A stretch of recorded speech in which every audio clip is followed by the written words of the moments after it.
Okay, I'm Bill Peischel, and live in Quakertown, whatever.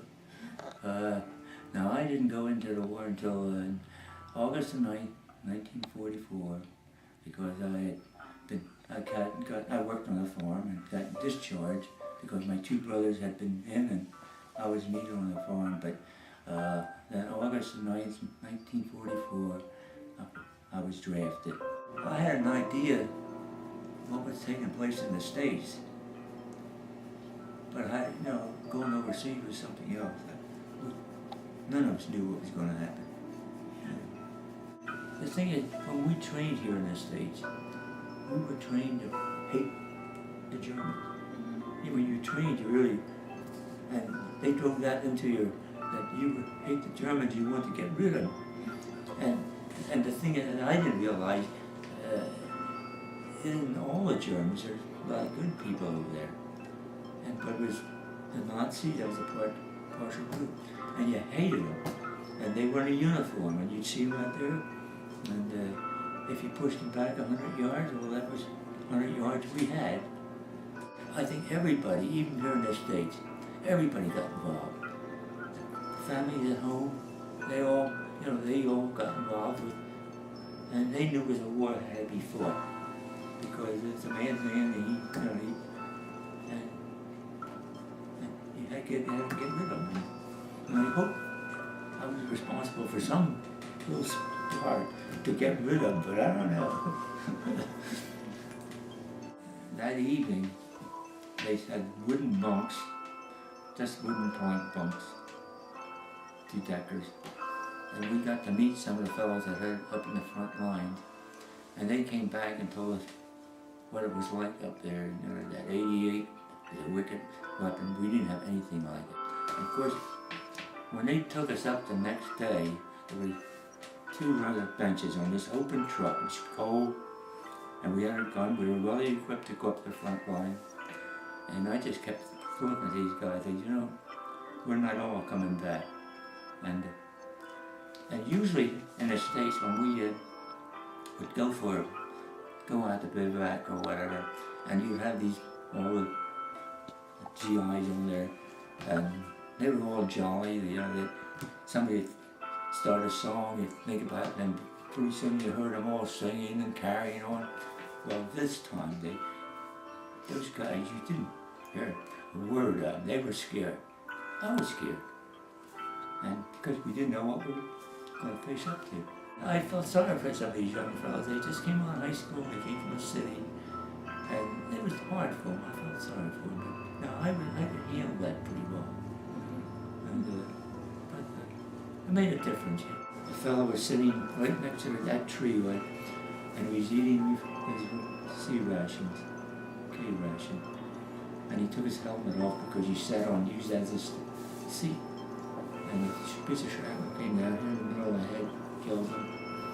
And the fellow right next to him, his sergeant, he got underneath the gun and he was killed.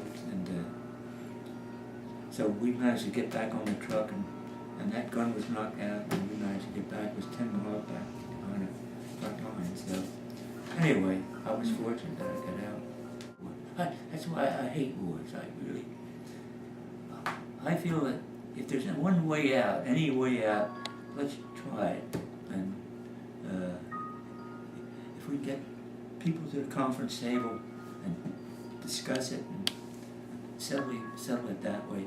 But of course, we had a madman over there that he wouldn't listen to us. And it was a different story there. General Power's right. Get anybody to love. If you can save one life, it's worth it. You only have one life. Yeah. When it's going, you're going. Yeah. My father or sister says, when you're dead a long time. And pretty soon I could feel these branches coming down. Now these were tree bursts. In other words, these shells, when they would hit a tree, that would send it off, and it was like it would rain down on you. And that was the worst place you want to be. And I could feel these branches coming down. It was cutting the tree branches. So I got out through the barbed wire fence and ran across the field, opened into a wood area, and there was a big bank, and I could hear heard this buzzing. Here was a piece of shrapnel. It was about that big. It had sharp edge. It was red hot, and it buried itself right next in the ground next to me, past my helmet.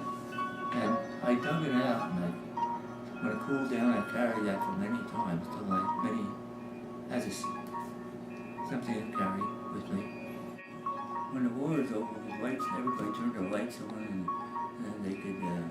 It was so unusual because we always worked in the dark. We never had any lights. You couldn't turn any lights on. The only thing we carried was the little candles that we used to use to write letters home. And it was, for all that time we were in this dark area, and all of a sudden you see all these lights.